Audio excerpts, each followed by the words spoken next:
Thanks, Senator Murray. Senator Cassidy.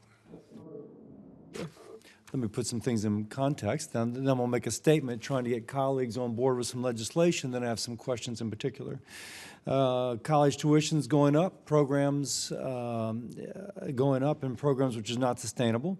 Students are being burdened with debt for decades and oftentimes have no information about their likelihood of paying off that debt, and taxpayers will be burdened paying $36 billion in shortfalls related to student loan default.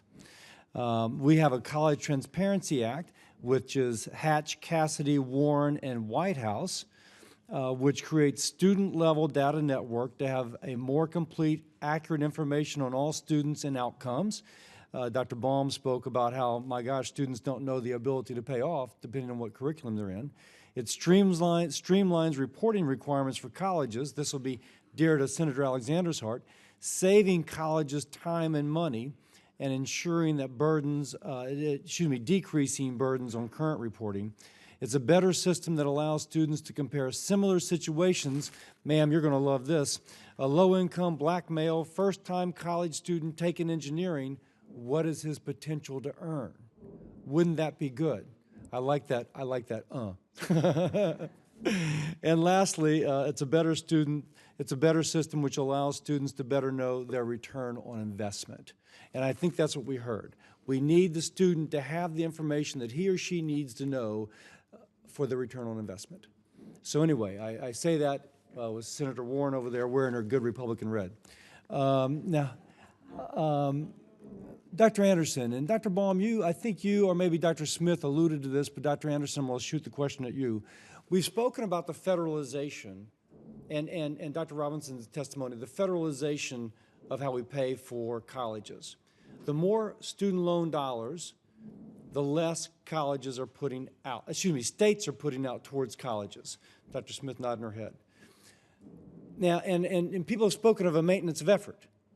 How do we get the states to continue to put up the jack that they previously have so that it's not falling upon students and upon federal aid programs? But what is different is that if we have a maintenance of effort for primary and secondary school, that is institution or state-based loans or grants or money, whereas for colleges it's student-based. So the issue is, if the money is going to the student, how do you get maintenance of effort from the state? Because really the state is the bystander as the student pulls down the money. I hope that question's not too convoluted, but y'all, I think, know what I'm speaking of. Dr. Anderson first, and perhaps Dr. Smith. Thank you so much for the question, Senator.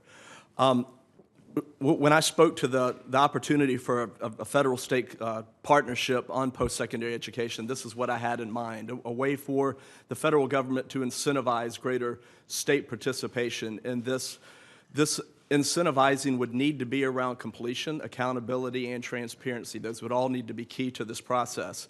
I mentioned that 41 states have attainment goals, but what we need is drilled down completion goals in each. But I'm sorry, unless you have a hook on that, unless you say state you get more money for more completion, right, or your kids can't borrow money if you don't, and you got to have a hook. My recommendation would be to create a program similar to what we had with Leap and Sleep, which is very focused funding towards low-income students. And at that time, with Leap and Sleep, it was also toward community service-oriented type of projects. And what this I'm not comprehending how you can actually leverage the state. State you don't get or you do get unless you keep putting state general fund money towards public universities. It would have to be that type of relationship. Dr. Smith, your comments?